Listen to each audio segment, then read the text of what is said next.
Hi అండి. రెగ్యులర్‌గా మనము కుక్కర్ వాడుతూ ఉంటాము. ఎక్కువగా పప్పుని ఉడికించడానికి వాడుతూ ఉంటాం కదా!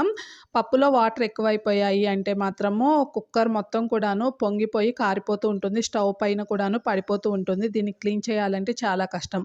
అలాంటప్పుడు ఈ చిన్న టిప్ అయితే ఫాలో అయిపోండి. ఇలా టిష్యూ పెట్టాము అంటే వాటర్ పొంగినా సరే టిష్యూ పైన పడుతుంది. కుక్కర్ నీట్‌గా ఉంటుంది. మనం క్లీన్ చేసుకోవడం కూడాను చాలా ఈజీ అయిపోతుంది.